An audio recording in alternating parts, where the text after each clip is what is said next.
Hello everyone, and welcome back to Mr. DarXnights. I know many of you tune in to unwind or drift into a peaceful sleep, so before you close your eyes, drop a comment and let me know where you're listening from. And if you're enjoying these stories, make sure to hit that like button and subscribe for more. Now, let's get comfortable and let the story begin. First story, The Midnight Organ Dealer. The streetlights flickered, casting long shadows on the cracked sidewalks as the city slept, unaware of the darkness that loomed just beyond its borders. The hum of traffic had long since died down, leaving only the occasional rustle of leaves and the distant sound of a dog barking in the night. But for night shift workers, those who operated in the shadows, the night was far from silent. Jack Turner, a young security guard working the midnight shift at a small gas station on the edge of town, was no stranger to the quiet. The isolation, the empty hours that stretched on like an endless tunnel, gave him plenty of time to think. But tonight, something was different. There was a chill in the air, the kind that made the hairs on the back of his neck stand up. The old neon sign that flickered above the gas station had been buzzing all night, casting an eerie glow over the otherwise deserted street. He glanced out the window, his eyes catching the faint outline of a black van that had pulled up to the station. It was odd. The van never had any decals, no markings of any kind, just an old, unmarked vehicle that looked out of place. Jack had been working here for 2 months now, and he had never seen that van before. The driver, a tall man dressed in a heavy coat, stepped out, his face hidden by the shadows. He walked into the station without saying a word, his footsteps echoing ominously on the concrete floor. Jack felt a wave of unease wash over him, but he brushed it off. He was used to strange customers, the kind who only came around at odd hours. "Can I help you?" Jack asked, his voice trying to mask the tension he felt building in his chest. The man didn't respond at first. He just stared at Jack with an unnerving stillness, his eyes too dark to make out in the dim light. When he finally spoke, his voice was low and raspy, like he hadn't spoken in days. "I need something special," the man muttered. Jack raised an eyebrow, unsure of what the man meant. He shifted nervously, glancing back at the van. It was still parked just outside, its engine running, but the sound was strangely muted, like it was being swallowed by the night. "Something special?" Jack repeated, forcing a smile. "I'm not sure I understand." The man didn't elaborate. Instead, he walked over to the counter, pulling something from his coat pocket. Jack flinched as the object hit the counter with a soft thud. It was a small, blood-stained envelope. "Take it," the man said, his tone more demanding now. "You'll understand when the time comes." Jack hesitated but reached out and grabbed the envelope, its contents pressing against his fingers like it was holding something heavier than it should have. The man turned without another word and walked back toward the door, but Jack couldn't shake the feeling that something was horribly wrong. As the man disappeared into the night, Jack looked down at the envelope. He slowly opened it, the paper inside crinkling under his fingertip. A small piece of paper fell out, written in a hurried, jagged hand. "Meet me at the corner of 5th and Birch, midnight. Don't tell anyone." Jack's heart began to race. This wasn't just a strange encounter, it was a warning. But a warning about what? He stood frozen, staring at the words in disbelief. Something was coming, something far darker than he could have ever imagined. And the man in the van, whoever he was, seemed to know it. The eerie stillness of the night pressed in on him, suffocating. He wasn't alone anymore, and the more he thought about it, the more he realized he may never be alone again. Jack couldn't shake the eerie feeling that lingered long after the man had disappeared into the night. The words on the small piece of paper seemed to burn into his mind, each letter like a cold, unshakable weight. "Meet me at the corner of 5th and Birch, midnight. Don't tell anyone." He'd read the note a dozen times, his thoughts spiraling deeper into confusion and dread. Who was this man? What did he want from him? And why was he involved in whatever dark business was unfolding in the shadows of the city? The usual quiet hum of the gas station felt stifling now. The fluorescent lights buzzed overhead, louder than usual, their flickering making his already frayed nerves jump. He glanced at the clock. 11:15 p.m. The next few hours stretched before him like a dark abyss. He could go home. He could forget the note, forget the man in the van. He could pretend it was just some bizarre, late-night prank. But deep down, he knew he couldn't. Jack had always been the curious type, the kind of person who couldn't let things go, who needed answers no matter how dangerous the questions might be. He thought about calling the police, but he couldn't shake the feeling that whoever this man was, he had already seen too much. The more Jack thought about it, the more the idea of leaving it alone seemed impossible. Whatever this was, it was bigger than anything he could handle on his own. The final bell for the shift rang at 11:45 p.m. Jack didn't even hesitate. He grabbed his jacket, shoved the note into his pocket, and locked up the station behind him. The cold night air hit him like a slap in the face, biting at his skin. The street was deserted, as it always was this late. His footsteps echoed in the empty street as he made his way toward 5th and Birch.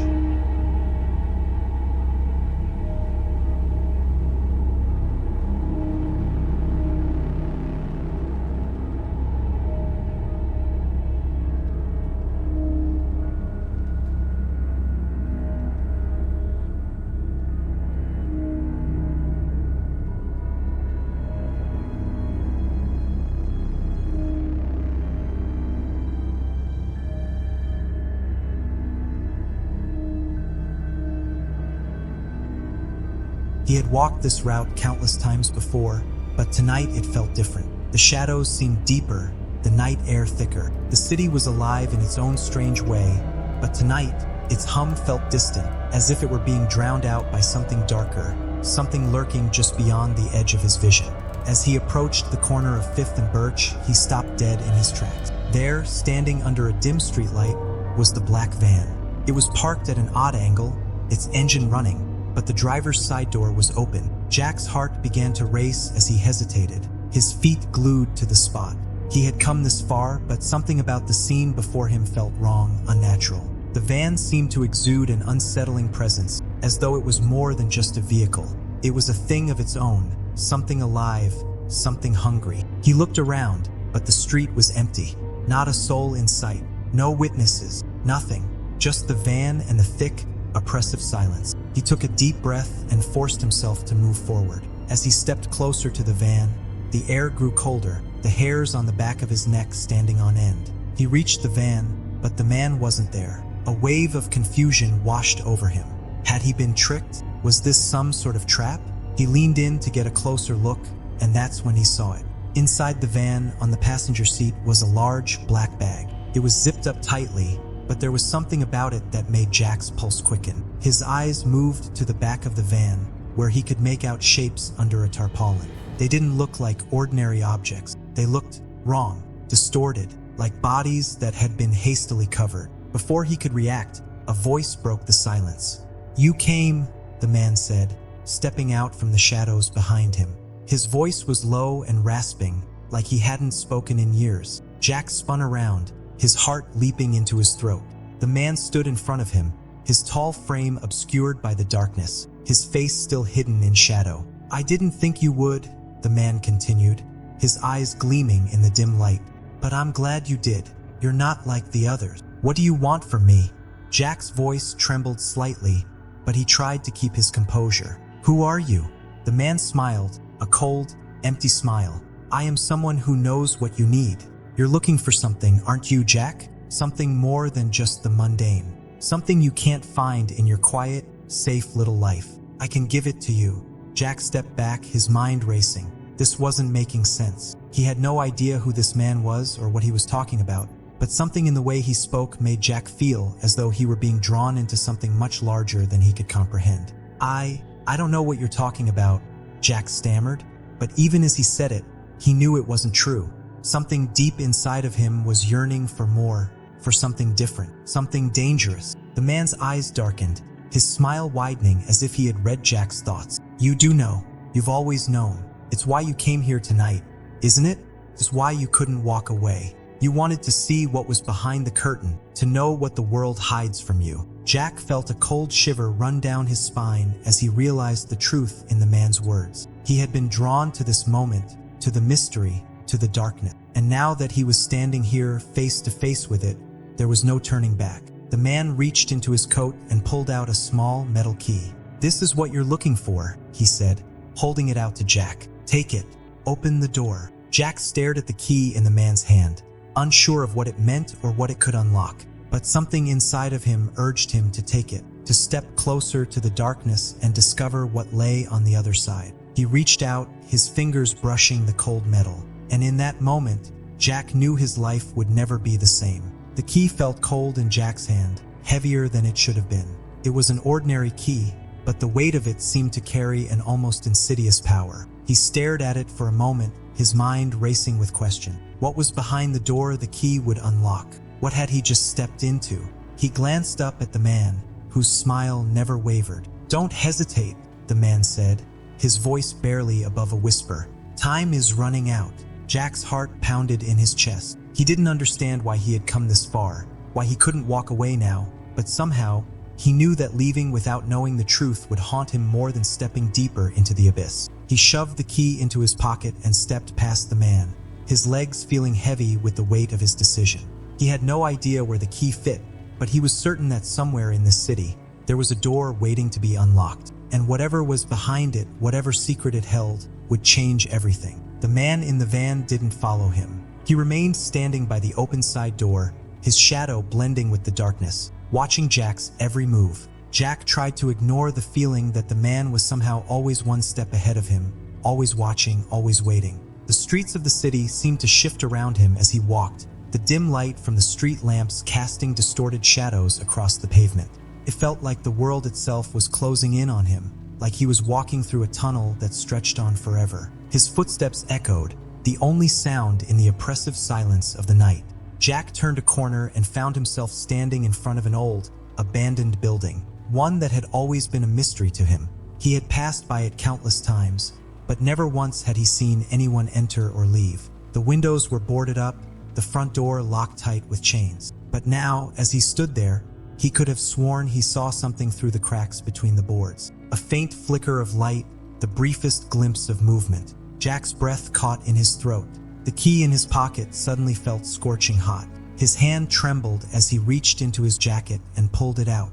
The cold metal seemed to pulse with a strange energy, urging him forward. Without thinking, he approached the building. The key slid easily into the lock on the heavy metal door. A soft click echoed through the night as the lock turned, and the door creaked open. Jack hesitated just for a moment, the darkness inside swallowing him whole. But curiosity drove him forward, and with a deep breath, he stepped over the threshold. The air inside was stale, filled with the scent of decay and dust. The dim light of a single bulb hanging from the ceiling cast long shadows across the walls. The room was empty, save for a few scattered objects, a broken chair, a rusty old table, and a set of shelves covered in dust. But it wasn't the emptiness of the room that unsettled Jack. It was the feeling of being watched, the palpable sense that something, or someone, was waiting for him. "Welcome," a voice whispered from the corner of the room. Jack spun around, his heart leaping into his throat. The voice was low, almost familiar, but twisted in a way that sent a chill running down his spine. He reached for the door, but before he could turn, the lights flickered and then went out completely. The room plunged into darkness. "Who's there?" Jack's voice cracked as he strained to see through the blackness. He could hear the soft rustling of footsteps, a quiet movement in the dark.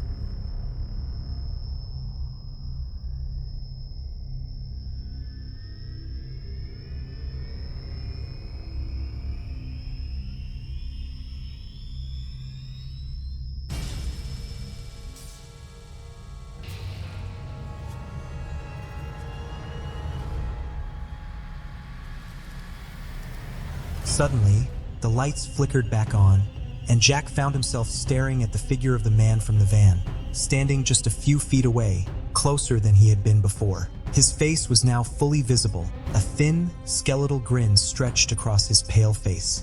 His eyes gleamed with an unnatural intensity, like they were glowing from within. "I see you've come," the man said, his voice dripping with something cold and ancient. "You shouldn't have, Jack, but it's too late now." Jack tried to back away, but his feet were rooted to the spot. He felt as though the very air around him had thickened, pressing in on him from all sides. The room felt smaller now, the walls closing in, suffocating him. The man stepped forward, and Jack could see now that his coat was stained with something dark, blood perhaps, but it was hard to tell in the dim light. "Do you know what this place is?" the man asked, his grin widening. "This isn't just a building, Jack. This is where it all begins. Where the real work happened." Jack swallowed hard, his throat dry as dust. What work? The man didn't answer right away. Instead, he turned and walked toward a wooden cabinet in the corner of the room. He pulled it open, revealing a set of tools, strange, twisted instruments that Jack couldn't even begin to identify. They glinted in the light like something out of a nightmare, their edges sharp and menacing. These tools, the man said softly, are what make it all possible. The work of a lifetime, the work of creating something new.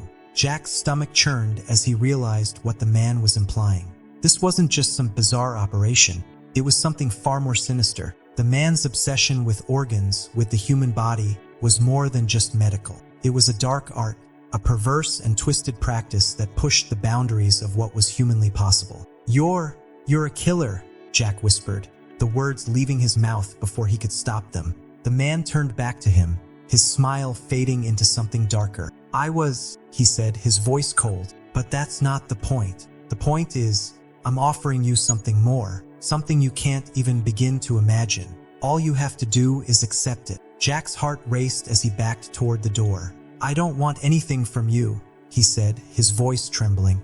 I want to leave, now. But the man's eyes narrowed, and his smile returned, colder than before. You've already made your choice, Jack. You've already come this far. There's no turning back now. Jack tried the door, but it wouldn't budge.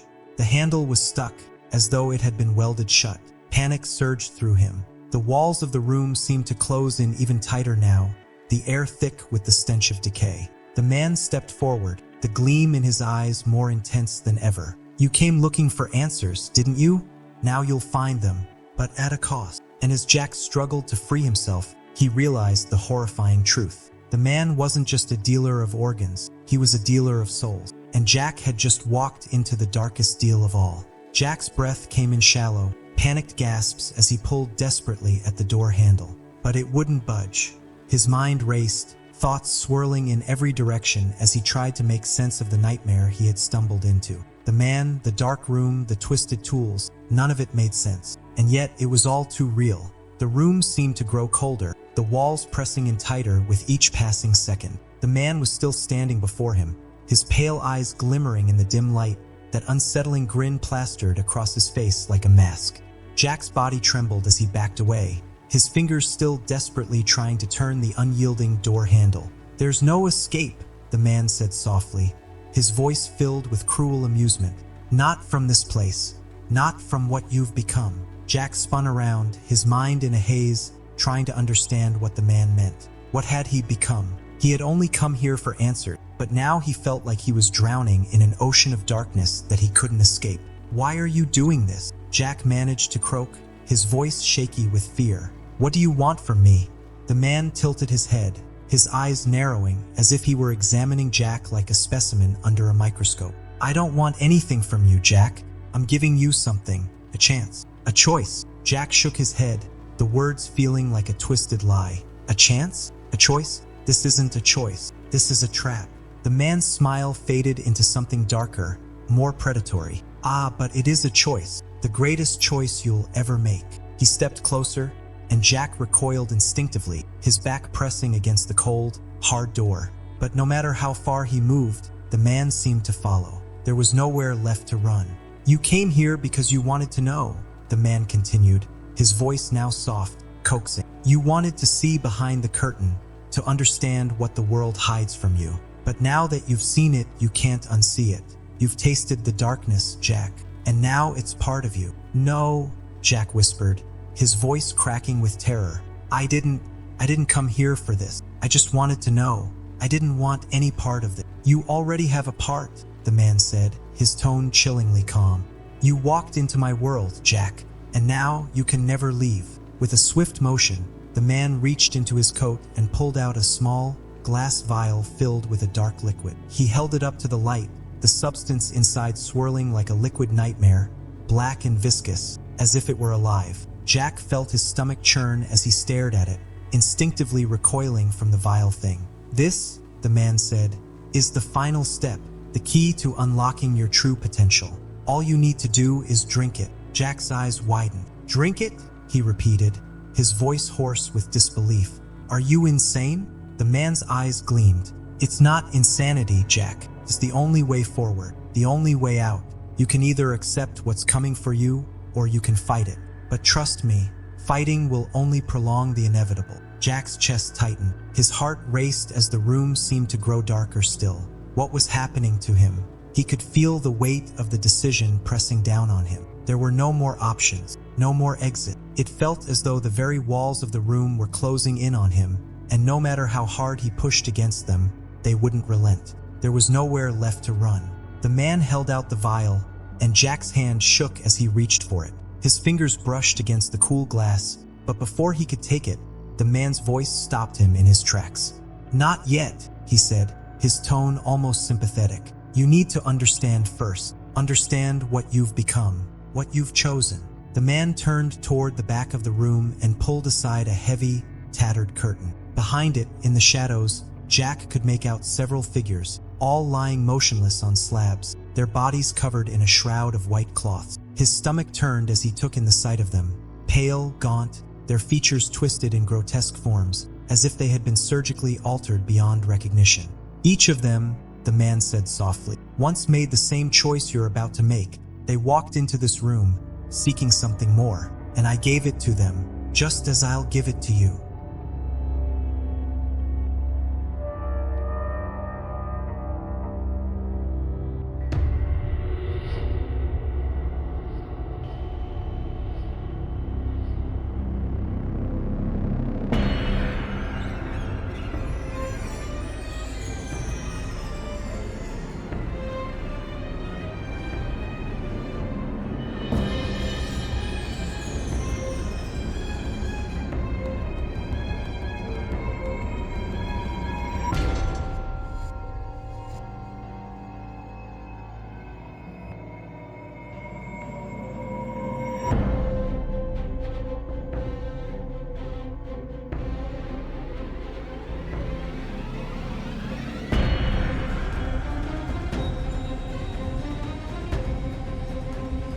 Jack's gaze lingered on the figures, his mind unable to comprehend the horror he was witnessing.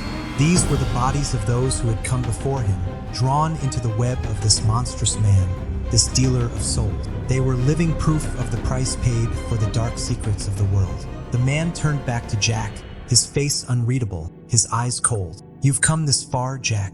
Don't turn back now. The path ahead will be more than you can imagine. You will see the world as it truly is. You will understand things that no one else can. And in return, you will never be the same again." Jack's pulse thudded in his ears as the weight of the decision settled on his chest. He felt as though the air had been sucked out of the room, leaving him gasping for breath. There was no going back. He had already crossed the threshold. The darkness had marked him. The man stepped closer, his presence suffocating. "Take the vial, Jack. Drink it, and you will be part of something far greater than yourself. You will know the secrets of the world." For a moment, Jack stood frozen, the vial still held between his trembling fingers. His mind raced with thoughts of escape, but the weight of the man's words echoed in his skull. There's no turning back now. He had come here seeking answers, but now, he wasn't sure if he wanted to know the truth anymore. He wasn't sure if the truth would be worth the price. But as the man's gaze bore into him, Jack realized something. There was no choice. The darkness was already inside him. He had already stepped beyond the point of no return. With a trembling hand, Jack uncorked the vial, and in that moment the world seemed to stop. The second story, the boy who never left. Lena stood at the threshold of her childhood home, staring at the house that had once been filled with laughter and love. The walls, once warm and inviting, now seemed hollow and cold, as if they had absorbed the grief and despair that had lingered here for so long. The heavy weight of loss still hung in the air, thick and oppressive, even after all these years. Her fingers trembled as she clutched the old brass key in her hand. She hadn't been back in years, ever since the accident that had taken her son, Noah. The loss had torn her apart in ways she couldn't even explain. But now, standing on the front porch, she couldn't escape the pull of the memories. She needed to be here. She had to understand what had happened, why it had happened. Taking a deep breath, Lena unlocked the door and stepped inside. The familiar scent of dust and old would hit her instantly, a smell that brought back a rush of memories. Memories of bedtime stories, laughter, the smell of dinner cooking in the kitchen.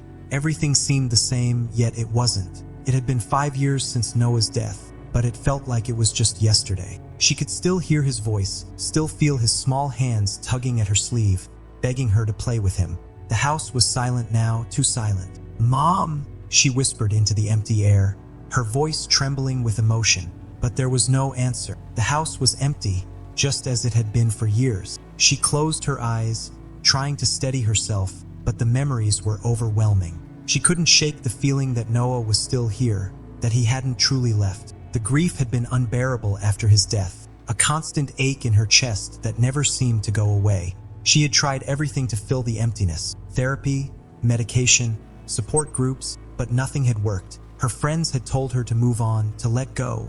But how could she? How could she ever move on from the loss of her only child? Lena wandered through the house, her footsteps echoing in the stillness. She made her way to Noah's room, the room that had once been filled with the sounds of his toys clattering, his laughter ringing through the walls. Now it was just a shadow of what it had been, empty, lifeless. The walls were still covered with the posters of superheroes and dinosaurs that Noah had loved. His stuffed animals were piled neatly on the bed, just as she had left them. Lena knelt beside the bed, her hand brushing against the soft fabric of his favorite blanket. Tears welled up in her eyes as she clutched it to her chest. "I'm sorry, Noah," she whispered, her voice breaking.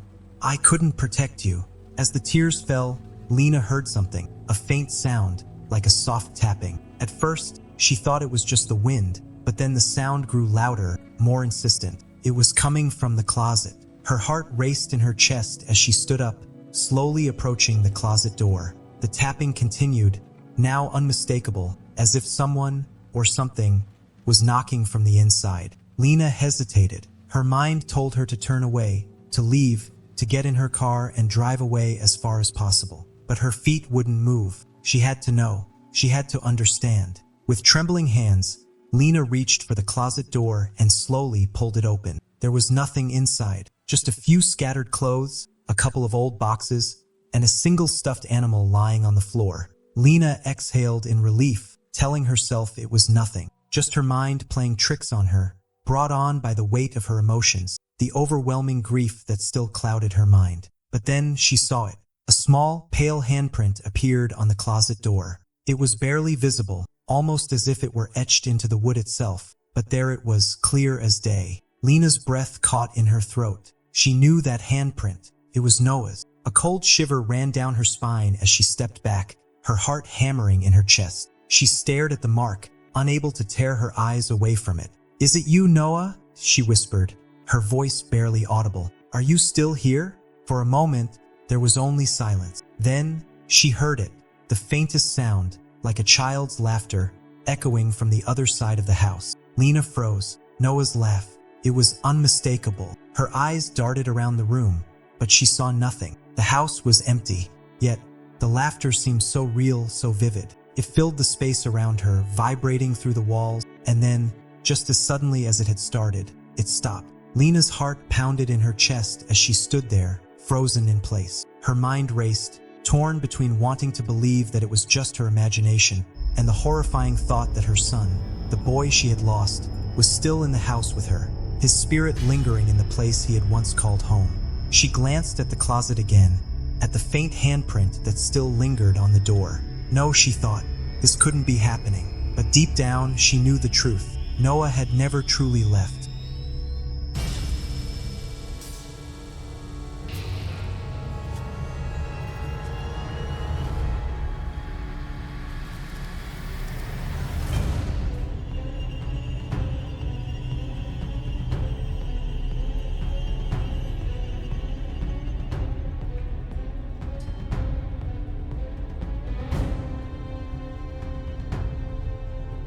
Lena's mind raced, her heart pounding in her chest as she stood frozen in Noah's room. The handprint on the closet door, the sound of his laughter. It was as though the line between the living and the dead had blurred in an instant. Her thoughts spiraled, and she fought to hold onto her sanity, to push back the creeping terror that was threatening to overwhelm her. She stepped back slowly from the closet, her legs shaking beneath her. She couldn't make sense of what was happening. Was it grief playing tricks on her mind? Or was it something more? Was Noah's spirit really still here, trapped in this house, unable to move on? The thought filled her with both a profound sadness and a deep, paralyzing fear. The laughter, the unmistakable sound of Noah's voice, still echoed in her ears. It was faint, like a distant memory, but it had been real. She knew it had been real. Her hands trembled as she wiped away the tears that were spilling down her face. This was all too much. It had to be a hallucination, a nightmare, a cruel trick of her mind. She turned toward the door, hoping to escape the suffocating weight of the room, but as she reached for the handle, she froze. The house creaked, the floorboards groaning beneath her feet, and then there was another sound, a soft thump. The noise was coming from downstairs, from the living room. It was too deliberate to be a coincidence. Lena's breath caught in her throat. Was someone in the house? She hesitated, torn between fear and the need to find answers. Her mind screamed for her to leave, to run, but her legs wouldn't move. She couldn't shake the feeling that whatever was happening, whatever presence lingered here, was tied to Noah. She had to understand. She had to know if it was really him, if his spirit had never left. Lena took a deep breath and turned toward the door. The hallway outside was dark, the shadows stretching long and foreboding. She moved slowly, her footsteps barely making a sound as she crept down the staircase. Her eyes darted around the hallway, looking for any sign of movement. The house was eerily still, yet the air felt heavy, thick with something unspoken. Another thump, louder this time, came from the living room. Lena's heart pounded in her chest as she moved toward the source of the noise. The old wooden floorboards creaked under her weight, and the oppressive silence only seemed to deepen as she approached the room. She reached for the doorknob, her hand shaking as she turned it slowly. The door creaked open, and Lena stepped into the dimly lit living room. The room was just as she remembered it, dusty furniture, family photos on the walls, the faint smell of old wood and stale air. But there was something different, something wrong. The curtains fluttered slightly as the wind picked up outside, casting long shadows across the room. At first, Lena thought it was just the draft, but then she saw it, a figure, standing in the far corner, just out of sight. Lena's breath hitched. She could make out the shape of a person, or at least what appeared to be one, but there was something off about it. The figure didn't move, didn't acknowledge her presence. It just stood there, as still and silent as the grave. "Hello," Lena whispered, her voice barely audible. She didn't know why she spoke. What was she expecting? An answer? But the figure remained motionless. With a hesitant step forward, Lena called out again, louder this time. "Who's there?" The figure didn't respond. But suddenly, the air in the room grew colder, the temperature dropping so quickly that Lena could see her breath mist in front of her.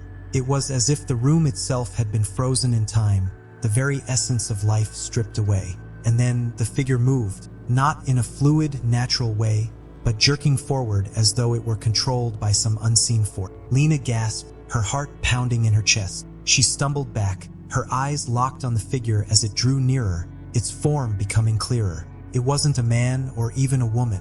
It was a child, a small boy, no older than Noah had been, but with pale, hollow eyes that seemed to pierce through her very soul. His face was gaunt, his skin unnaturally pale, and his clothes that looked eerily familiar, were torn and stained. It was as if he had stepped out of some dark, forgotten nightmare. "Noah," Lena whispered, her voice cracking. The boy didn't speak. He just stood there, staring at her with those empty eyes, his presence overwhelming the room with a sense of dread that made Lena's stomach churn. She couldn't look away. It was as though something in her was drawn to him, like a moth to a flame. She had to know. She had to know if this was him. But as she took a step closer, the boy suddenly vanished, his form evaporating into the shadows as if he had never been there at all. Lena froze, her heart racing as she scanned the room in disbelief. The boy was gone. The air was still once again, and for a moment, Lena wondered if it had all been a trick of the mind. Had she imagined it? Had the grief twisted her perception so much that she had hallucinated the entire thing? But then she heard it again. A soft sound, faint at first but growing louder. The sound of footsteps, shuffling along the floor behind her. Lena whipped around, her pulse racing, but no one was there. The living room was empty, the shadows stretching unnaturally in the dim light. Her breath quickened, and her legs began to feel weak beneath her. She wanted to leave, to run, to get away from this place and the dark presence that seemed to haunt it. But she couldn't. She couldn't leave without answer, without knowing the truth. She stumbled backward, her eyes scanning the room for any sign of movement. The footsteps stopped, and a deep silence settled in. Then, the air grew heavy once more, and Lena felt a cold gust of wind brush against the back of her neck. She turned, but there was nothing. Nothing but the stillness of the house. And then, a voice. A soft, whispering voice. "Mom!" Lena's heart stopped. It was Noah's voice. It was faint, but unmistakable. She turned toward the source of the voice, but the room was empty. There was no sign of the boy, no sign of anyone, just the cold, oppressive silence. And then she saw it, a figure standing in the doorway, obscured by shadows. Lena's breath caught in her throat. It was him, Noah. But this time he wasn't alone. There were others standing behind him, faces she didn't recognize, faces that were twisted, contorted in expressions of pain, fear, and anger. They reached out toward her, their eyes pleading, desperate. "Help us," one of them whispered. Lena took a step back, her legs trembling with fear. The room was spinning, the walls closing in. She couldn't breathe. "Help us!" The voice echoed again, louder this time, and the figures advanced, their hands outstretched toward her, their eyes empty and hollow. Lena backed away, her mind screaming at her to run, to escape, but her feet were frozen in place. She couldn't move. She couldn't leave. The last thing she heard before the world went black was the sound of Noah's voice.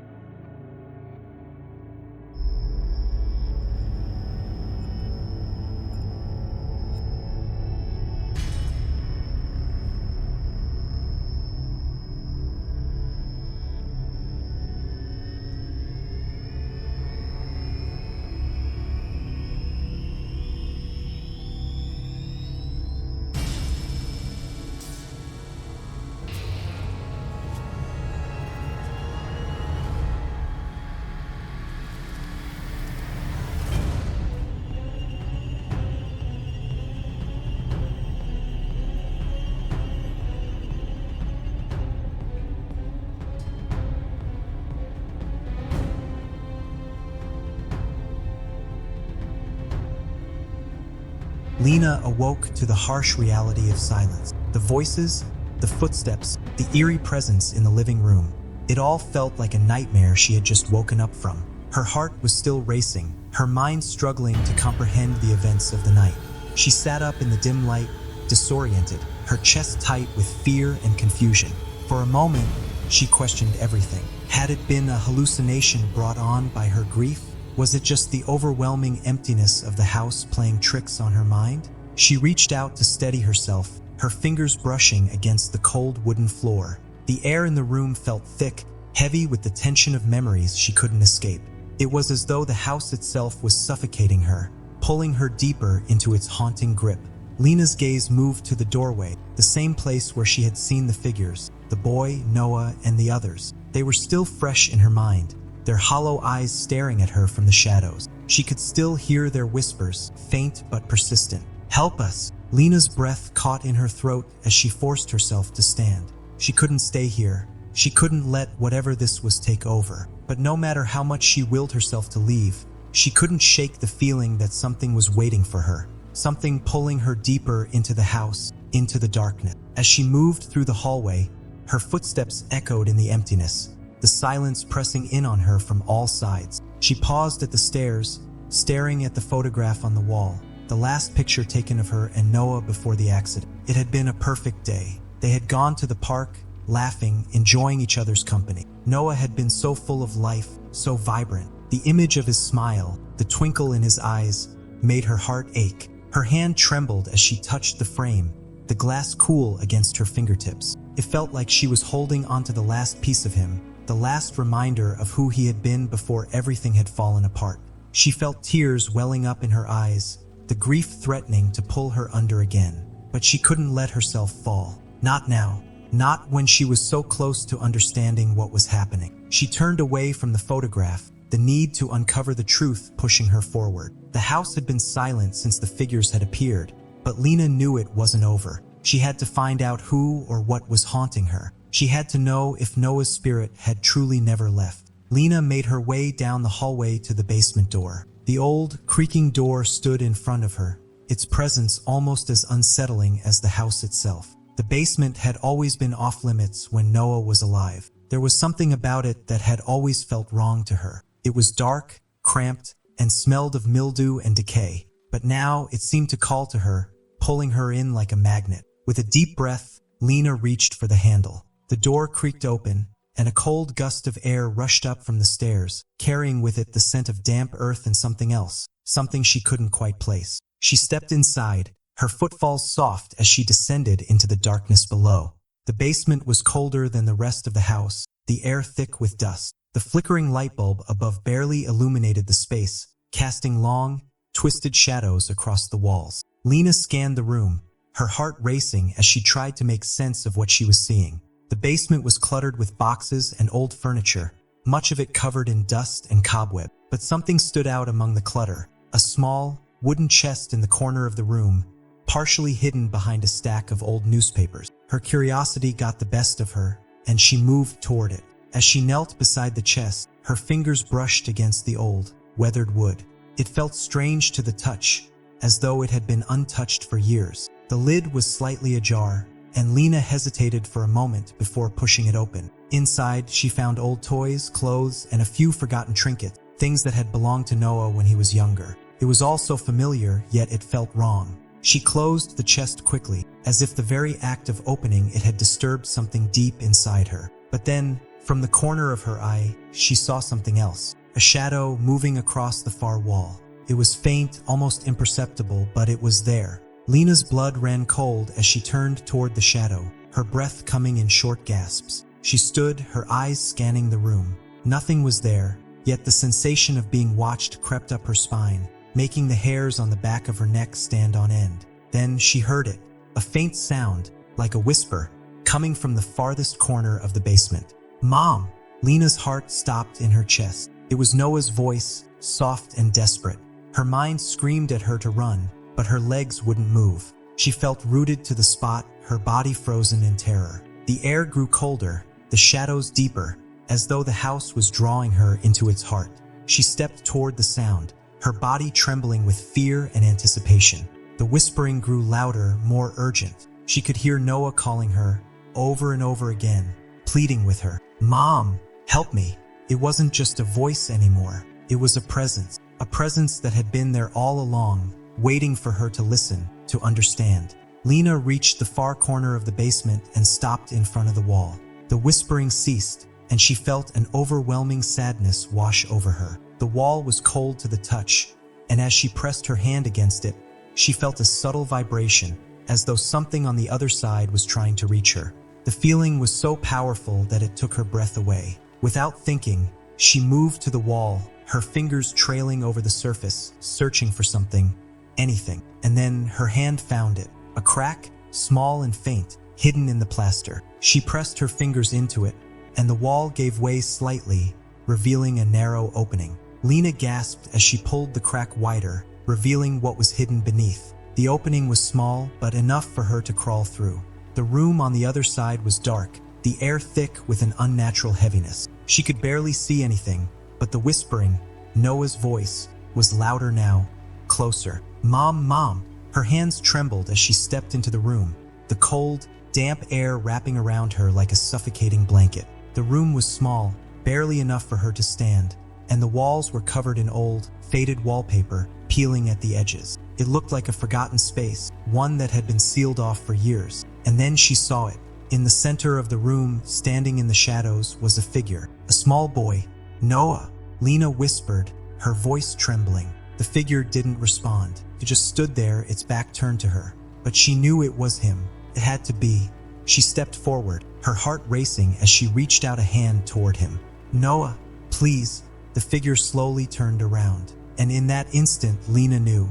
It wasn't Noah. The boy's eyes were hollow, dark, and empty. His face twisted in a grotesque expression of pain.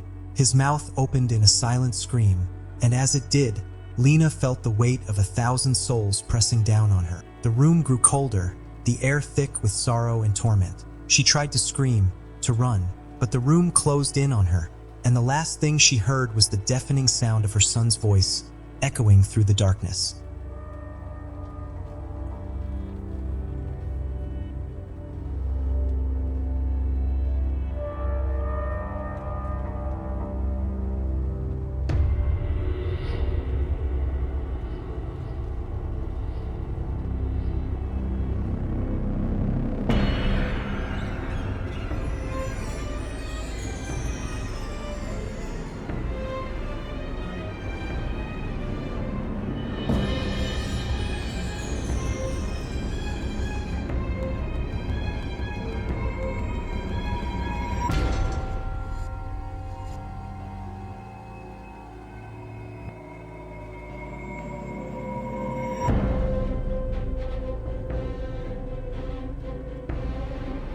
Lena's heart pounded in her chest as she stumbled backward, her hands shaking uncontrollably. The figure of the boy, no, not Noah, not her son, stood before her, his empty eyes fixed on her, burning with a hollow, inhuman gaze. The air around her seemed to grow heavier, suffocating, the darkness pressing in from every direction. The room felt colder, colder than it had ever been. It was as if the very walls were alive, feeding off the fear and confusion swirling inside her. And in the center of it all stood the boy, his mouth opening wider, though no sound emerged. The silence was deafening, suffocating. Lena couldn't breathe. She couldn't think. Every instinct screamed for her to flee, to escape this nightmare that had consumed her, but her feet felt rooted to the floor. Who are you?" she whispered, her voice barely audible, trembling. The boy's face twisted, contorting in pain. His mouth parted further, but still no words escaped. Lena felt an unbearable weight on her chest as the presence of something ancient and malevolent filled the room. It was as if this place, this dark corner of the house, had been waiting for her grief to give it life. Then the whispers began again, faint at first, like a breath against her ear, but then louder, clearer, more insistent. "Help us! Help us!" Lena's mind reeled. The voices, they weren't just Noah's anymore. They were a chorus of voices, a multitude of lost souls, trapped in this house with nowhere to go. They had all been waiting for her grief, for her inability to let go. Lena's breath hitched as the boy stepped toward her, his feet gliding across the cold floor with unnatural silence. Every movement he made felt deliberate, like he was drawing closer to her, not out of malice, but of necessity, like she was the missing piece of this endless puzzle. "Noah!" Lena breathed out his name, the word escaping her lips like a prayer, even though she knew deep down that it wasn't him. "Please come back. I need you." The boy's eyes, now dark voids, seemed to flicker with something that resembled recognition, or perhaps longing. But there was nothing warm in those eyes, nothing human. It was the look of a spirit trapped between two worlds, caught in the grasp of something far darker than death. Lena could feel the weight of his stare like an iron chain around her chest. It was suffocating, oppressive. And then, without warning, he vanished. The room seemed to collapse in on itself for a moment, the darkness swallowing her whole. Lena gasped, her eyes frantically searching the room, but the boy was gone. Her heart thudded in her chest as she stood frozen, her mind struggling to comprehend what had just happened. Was it a dream? Was she losing her mind? Then she heard it, a faint creak from behind her. She spun around, every muscle in her body tensed, her breath shallow and quick. The basement door was wide open. Lena hesitated, torn between the fear gnawing at her and the strange pull that seemed to lead her toward it.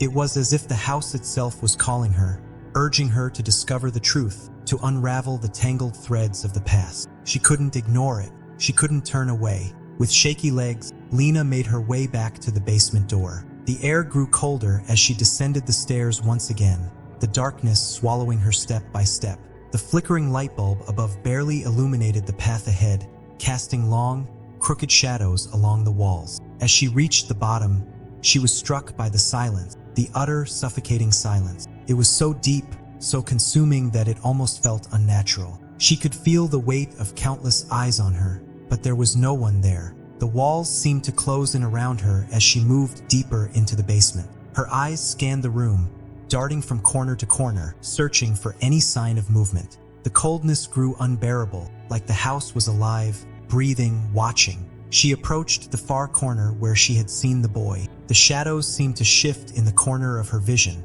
but when she looked, there was nothing. The basement was empty, except for one thing, the small chest. Lena's heart skipped a beat as her gaze fell on it. The chest from earlier, the one she had tried to ignore, the one that had somehow drawn her here over and over again.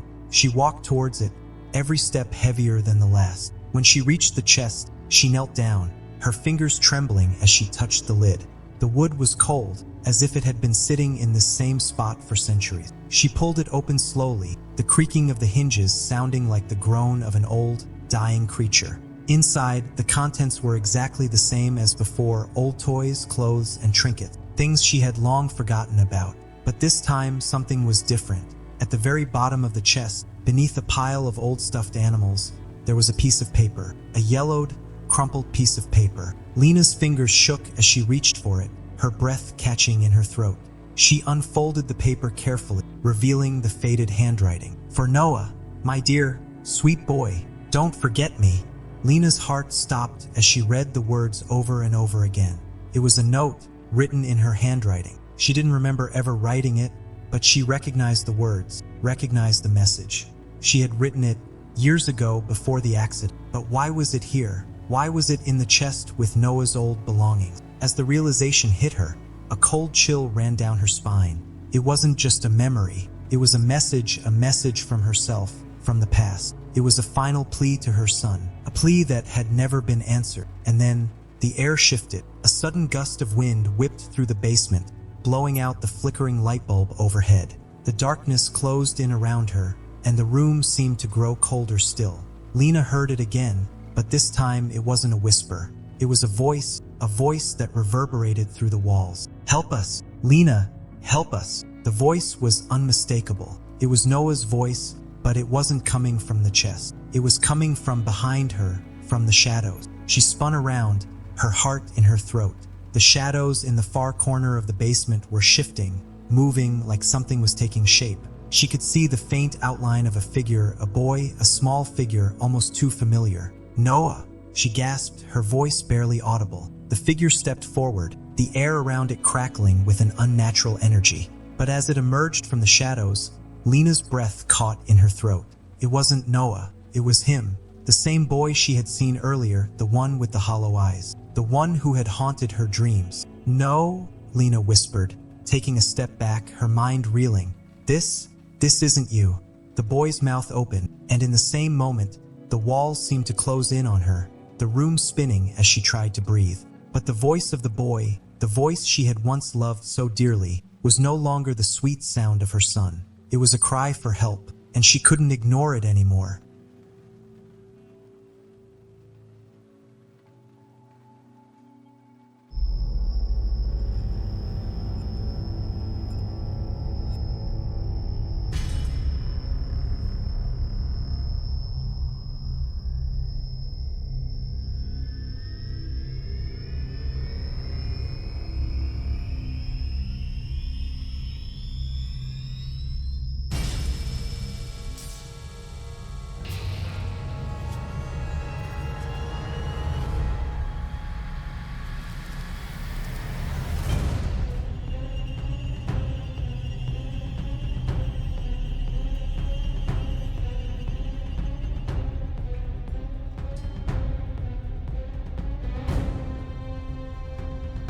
Story number 3, The Dollmaker's Last Creation. The small, forgotten town of Rivershade had always been quiet, its cobblestone streets lined with houses that looked like they were pulled from an old photograph. Everything about this town was trapped in the past, from the creaking wooden shops to the single dusty street lamp that flickered at night. It wasn't much of a place, but to the people who lived there, it was home. They knew nothing of the horror that simmered just beneath the surface. They didn't want to know. Detective Jake Marlowe had never been one to indulge in rumors. But when he received the call about a series of missing people in such a small, isolated town, he couldn't turn a blind eye. His superiors had briefed him on the case, but there wasn't much to go on. The disappearances were spaced out over the last few months. One person here, another there. They had all been young, attractive, and seemingly ordinary, without any connection to each other. The police in Rivershade were at a loss. Jake wasn't the kind of detective who believed in small-town folklore or ghost stories, but something felt off about Rivershade. There was a heaviness in the air that he couldn't explain. Maybe it was the oppressive silence of the town. Maybe it was the way people avoided his gaze when he asked questions. Or maybe it was the dark, crumbling house at the end of town, the place everyone whispered about but no one dared approach. The Dollmaker's house. The name was enough to make the hairs on the back of Jake's neck stand up.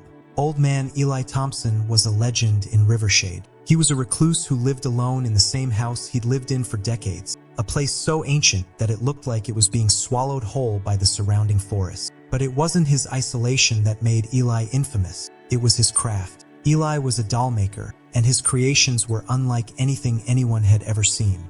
People said his dolls were so lifelike they almost seemed human. But it wasn't just their appearance that made them disturbing, it was the rumors. Whispers that he didn't just carve and sew cloth and wood to make his dolls. No, people said that Eli used real human skin. And as strange as it sounded, Jake had heard the stories from enough reliable sources to believe there might be a kernel of truth to them. The disappearances, combined with the strange rumors surrounding Eli's dolls, were enough to make Jake take action. It wasn't a hunch. It was an instinct. Something wasn't right. Jake drove into Rivershade late that afternoon, the sun low in the sky, casting long shadows across the streets. He parked his car at the edge of town and walked into the heart of it, where people went about their daily lives in a kind of dull, resigned routine. The silence was almost suffocating. It felt as though the town itself was holding its breath, waiting for something, waiting for him. As Jake passed a few of the local stores, he saw a group of elderly women standing outside the diner, whispering amongst themselves. They stopped talking the moment they saw him, their eyes darting away quickly. They weren't scared, no, they were wary, like they knew something he didn't. He approached the diner anyway, wanting to get a feel for the town. He stepped inside, and the bell above the door jingled softly. The smell of fresh coffee mixed with something far older, like musty wood and decay. The waitress behind the counter was a young woman, but her eyes were tired, as though she had seen too much in too little time. "What can I get you, stranger?" she asked with a tight smile. Jake glanced around. It was a small, quaint place, the kind of diner you'd expect to see in any small town. But the people here, they all seemed nervous, like they were on edge. "I'm here investigating the recent disappearances," Jake said, lowering his voice.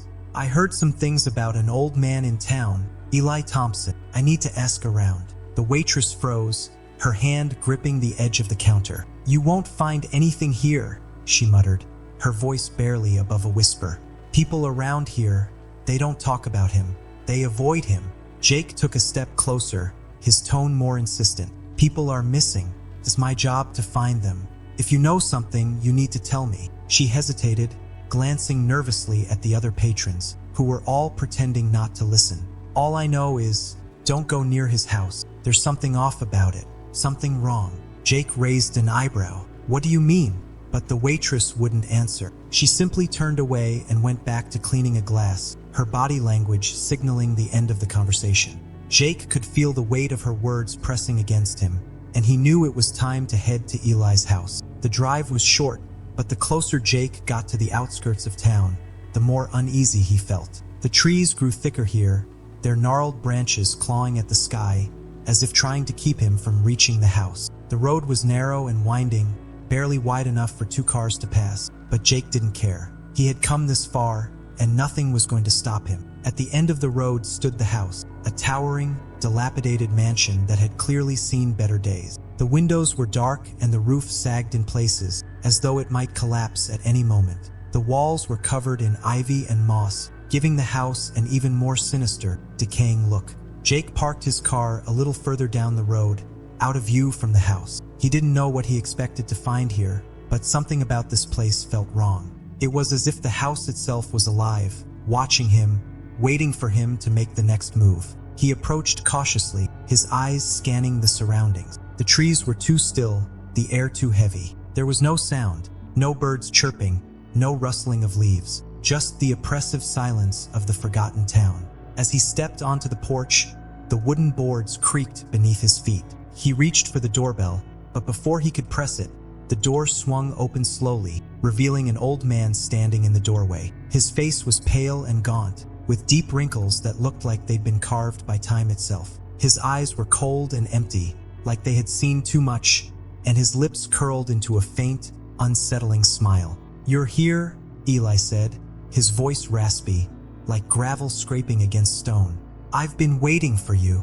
Jake froze. There was something about the old man's words that sent a shiver down his spine. It wasn't just that Eli knew he was coming. It was the way he said it, like he had been expecting this moment for years. "I'm Detective Jake Marlowe," Jake said, trying to keep his voice steady. "I'm investigating some disappearances in this town, and I need to ask you a few questions." Eli stepped back, gesturing for Jake to enter. "Come in.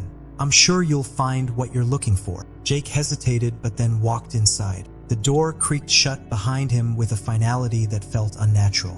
Inside, the house was even darker than it had seemed from the outside. The air was musty, like it hadn't been disturbed in years. There were no lights on, but the flickering of candles along the walls cast long shadows across the room.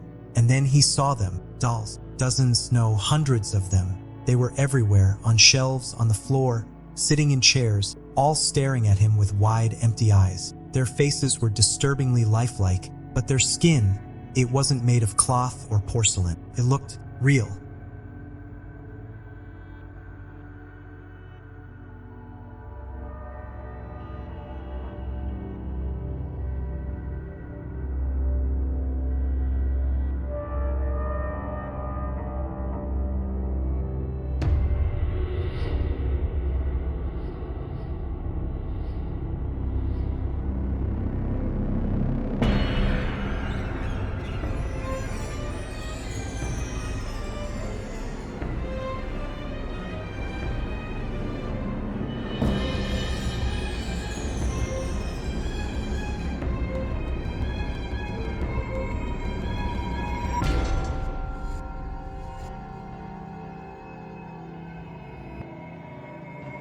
Jake's stomach churned. Eli followed his gaze, a satisfied grin spreading across his face. They're perfect, aren't they? Jake's heart raced as his eyes moved from one doll to another. The room was dimly lit by flickering candlelight, but the more he looked, the clearer it became. These weren't just ordinary dolls. They weren't made of simple materials like porcelain, plastic, or even cloth.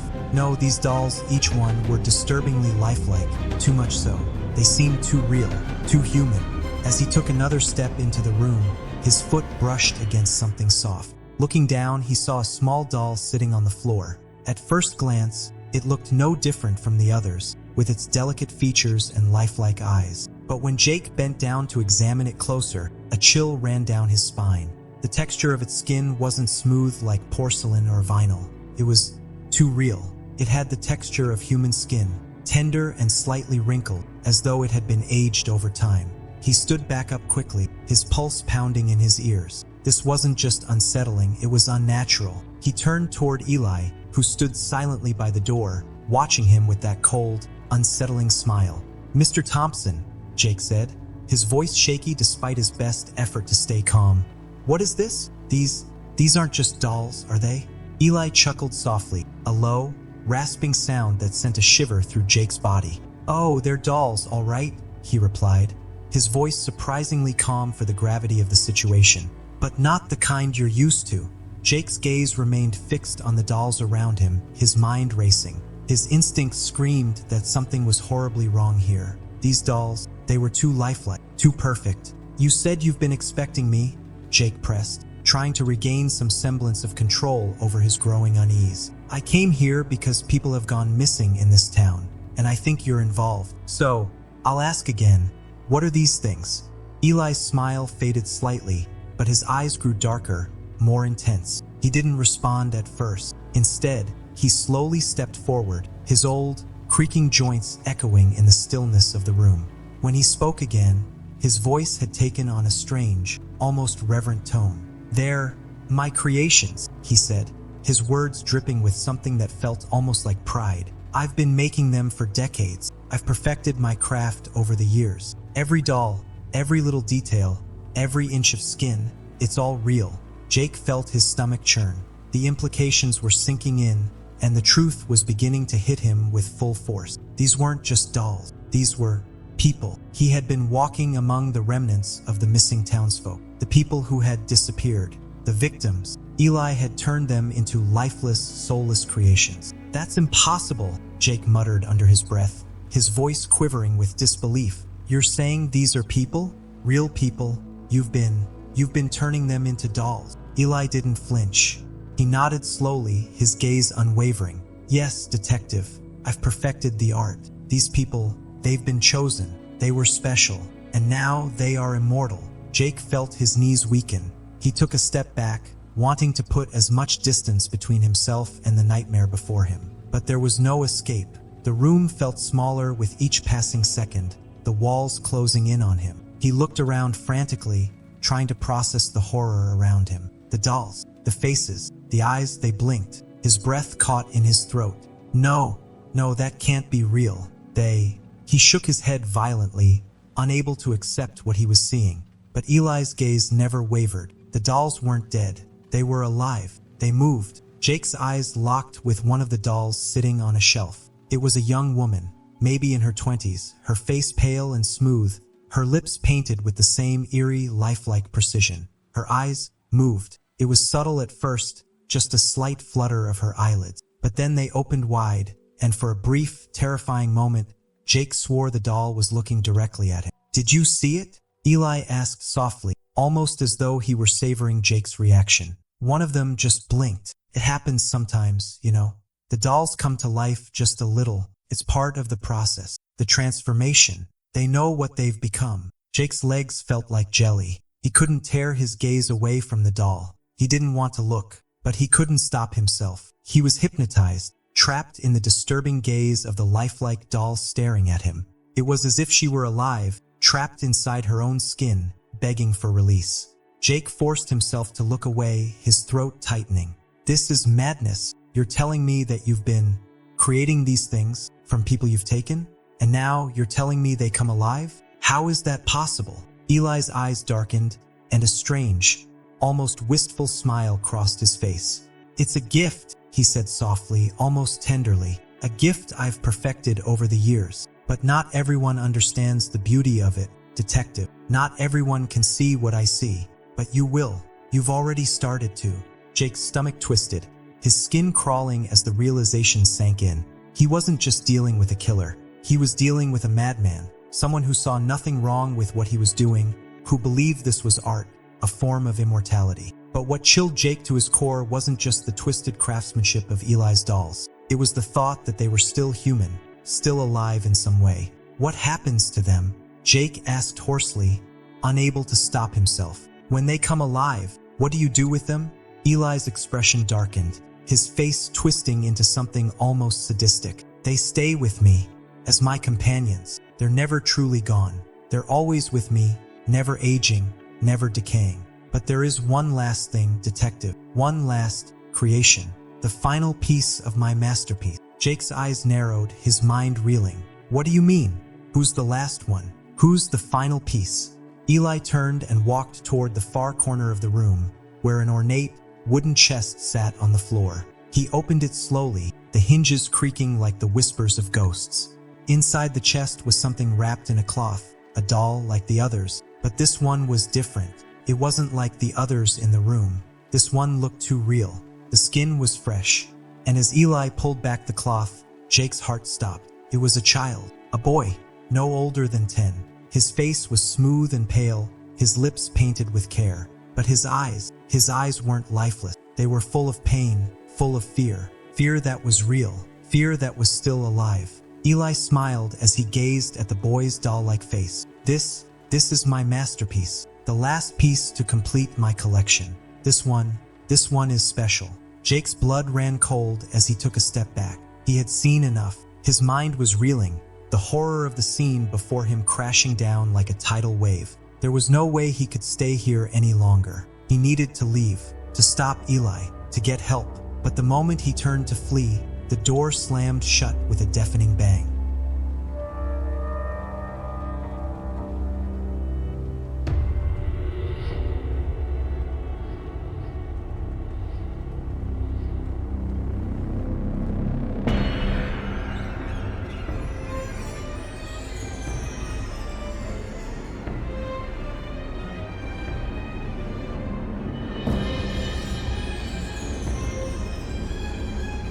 Jake's pulse thudded in his ears as the door slammed shut behind him. He spun around, his heart racing, but there was no one there. The room felt suffocatingly small now, and the air was thick with the oppressive weight of what he had just seen. The doll in the chest, the boy with lifelike eyes, everything was becoming a blur of terror. He grasped the door handle and yanked with all his strength, but the door didn't budge. It was locked. His fingers trembled as they ran over the handle again, desperate for an escape, but there was no way out. He turned back toward Eli, who was standing in the corner of the room, his back to Jake, staring at the boy's doll. "Let me out of here, Eli," Jake's voice cracked, rising in panic. "You have to let me go. This is insane."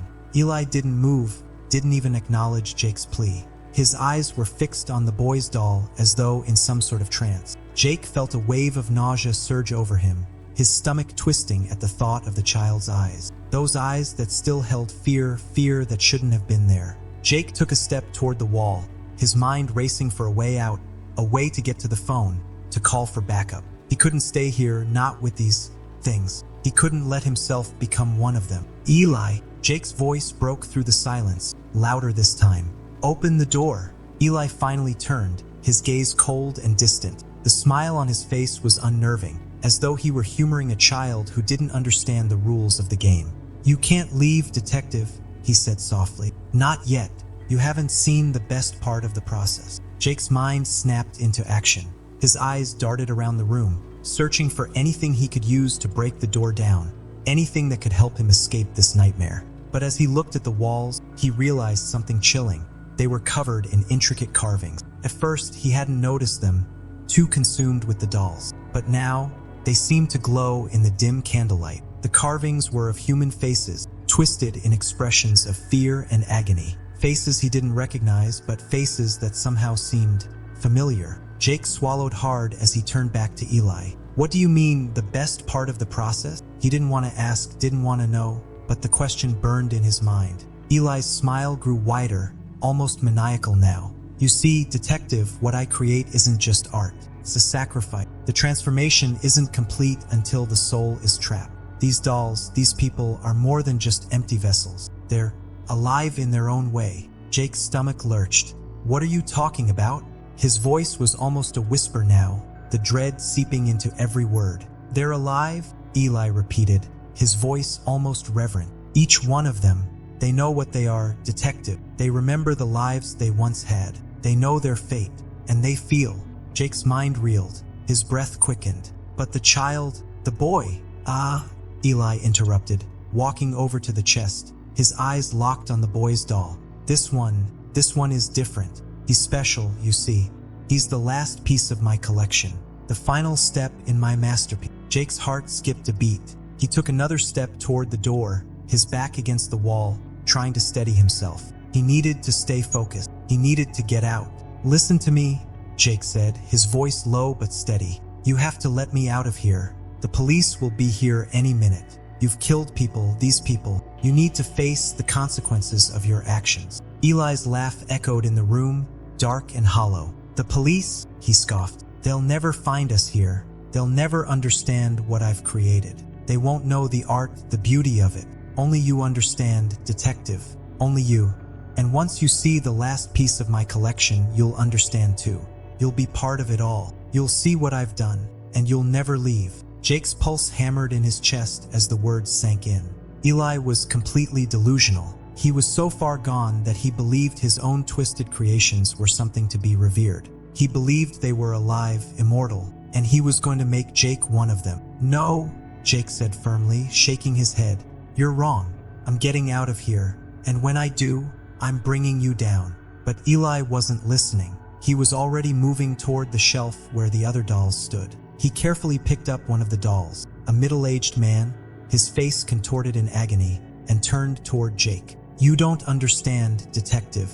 You don't see how perfect they are. Eli's voice was almost dreamy now, distant. The transformation is beautiful. You'll see when it happens to you. You'll see the world the way I see it. Jake could barely comprehend what Eli was saying. He couldn't breathe.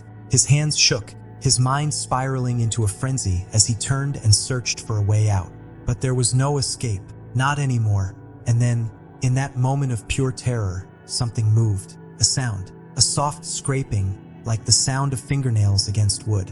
Jake froze. His eyes snapped back to the boy's doll, the last creation, the final piece. The doll blinked. It wasn't just a flicker this time. The boy's eyelids moved slowly, deliberately, and for the briefest moment, Jake swore the doll's gaze shifted toward him.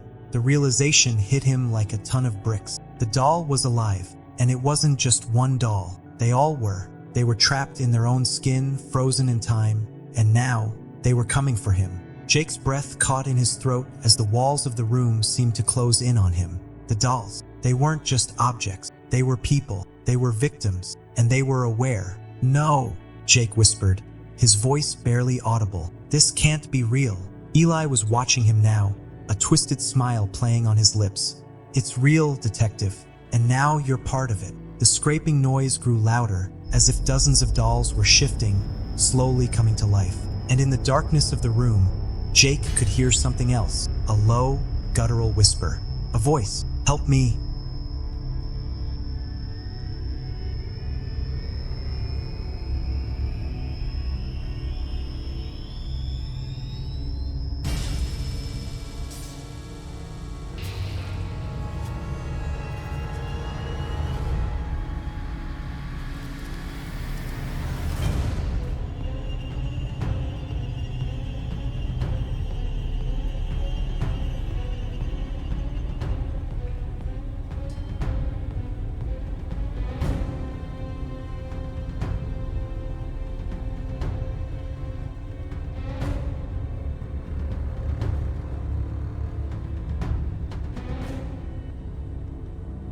The air was thick with the smell of decay, a pungent scent that clung to Jake's clothes, his skin. His thoughts spun in a frenzy as he stared at the boy's doll. It blinked again, slowly, deliberately, and as he watched, the boy's tiny lips parted, and for the briefest moment, Jake thought he saw the doll smile. The walls of the room felt like they were closing in. The dolls, they were coming to life. They weren't just lifeless creations anymore. They had souls, memories, pain. They were trapped in their skin, their faces forever frozen in expressions of fear and agony. And they could feel it. Jake's heart pounded in his chest as his mind raced. How could this be happening? How could Eli, this man, do this? Eli's voice broke the silence, cutting through Jake's spiraling thoughts like a knife. You see, detective, they're not just dolls. They're vessels. Every single one of them has a purpose. Every stitch, every detail is part of something greater. He stepped closer to the boy's doll, his fingers caressing its lifelike face. Stop it, Jake shouted, his voice shaking with a mix of terror and desperation. He wasn't sure what he could do, but he had to try. You're insane. They're people. You've tortured them. Eli chuckled softly, an unsettling sound that echoed in the quiet room. Torture? No, detective. This is art. This is transcendence. The transformation. Transformation. Jake interrupted, his chest tightening. You turned them into dolls. They're dead. They're nothing but corpses. How can you call this art? Eli's eyes flashed with something dark, something cruel. He stepped toward Jake, his movements deliberate, slow. You don't understand, do you? These people, they gave themselves to me. Every single one of them. They knew what they were doing. I promised them eternity, immortality. Jake recoiled, the air in his lungs seeming to suffocate him. Eternity? Immortality? His mind screamed in protest, but Eli's voice was like a hypnotic lullaby, pulling him deeper into madness. Yes, Eli continued, his voice growing softer, almost reverent. These dolls, these people, they never age. They never die. They are preserved forever in perfect form. All they need is a soul to keep them company. And now, detective, you're the final piece. Jake's mind was a whirlwind of horror. The final piece. The words echoed in his head, a grim refrain that threatened to consume him. He couldn't let this happen. He wouldn't. There had to be a way out. As if on cue, the scraping sound began again, this time more pronounced. It came from every corner of the room, a symphony of movement. The dolls were shifting. Jake turned toward them, his breath catching in his throat. The dolls weren't just standing there anymore. They were moving slowly, deliberately, their limbs creaking as if they were made of the oldest, most fragile wood. The boy's doll, the one with the haunting eyes, began to twitch.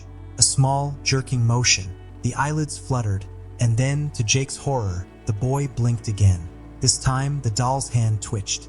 It reached for the side of its face, brushing away a tear that hadn't existed before. Jake stumbled backward, his knees buckling. He couldn't breathe.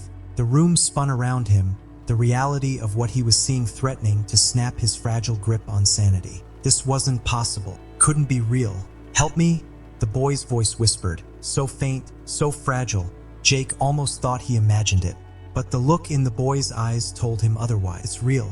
The other dolls began to stir, slowly, methodically, like marionettes, their stiff limbs jerking to life, their hollow eyes blinking open, staring at Jake with the same vacant, agonized expressions. One by one, they began to shift, their heads turned toward him, their eyes locking on him, following his every move. He could hear their whispers now, soft but unmistakable. Help me! Help me! Jake backed away, his mind screaming for him to run, but his body refused to obey. His legs felt like they were made of stone, rooted to the floor, his heart pounding so loudly it drowned out everything else. The boy's doll moved again, this time lifting its tiny hand and pointing at him. The other dolls followed suit, their fingers extended, all of them pointing toward Jake. And then, as one, they spoke, their voices a chorus of hollow whispered. Help us! Jake's blood ran cold. His knees buckled, and he collapsed to the floor. His head spun, and the world around him began to blur as the whispers grew louder, more insistent. His vision began to swim, and for a brief moment he thought he might faint. But then, through the fog in his mind, a single thought pierced the darkness. This is what he does. He turns people into dolls. He traps their souls inside these things. Jake's hand shot out to the side, his fingers brushing against the wooden surface of a nearby shelf. He felt a heavy, cold object, a large, jagged knife. He gripped it tightly, his knuckles white as he held it steady in his trembling hand. His mind screamed at him to use it, to fight back, but a small voice inside him, one that he had hoped would stay buried, whispered that it might be too late. They're coming for you. Eli's voice came again, soft and maddening, like a lullaby. He had been standing behind Jake this entire time, and Jake hadn't even heard him approach. You'll be part of the collection soon. You'll join them. You'll never leave. Jake's hand tightened on the knife, his fingers slipping on the cold metal as he rose unsteadily to his feet. The dolls were closing in on him now, slow and deliberate, their movements unnerving in their perfection. He couldn't let it happen. He couldn't. Jake lunged forward, his knife raised high. He slashed at the nearest doll, the blade cutting through the air with a sickening whoosh. But as the knife made contact with the doll's face, it didn't break, it didn't shatter. It shifted, as if the very air around it was elastic, refusing to let the blade penetrate. Jake stepped back in horror. No, no, no, no. He slashed again, this time aiming for the doll's chest. But the blade slid off harmlessly. And then, as if to mock him, the doll blinked again. This time, the boy's lips parted, and he spoke in a voice that was both cold and familiar. Welcome home. And that brings us to the end of another chilling story here on Mr. DarXnights. If you've made it this far, I hope you're sitting on the edge of your seat, heart racing just like mine. If you enjoyed tonight's tale, don't forget to hit that like button, share this with someone who loves a good scare, and subscribe to Mr. DarXnights for more stories that will keep you up at night. As always, thank you for joining me tonight. Until next time, stay safe, stay scared, and remember, you never know who's listening from the dark.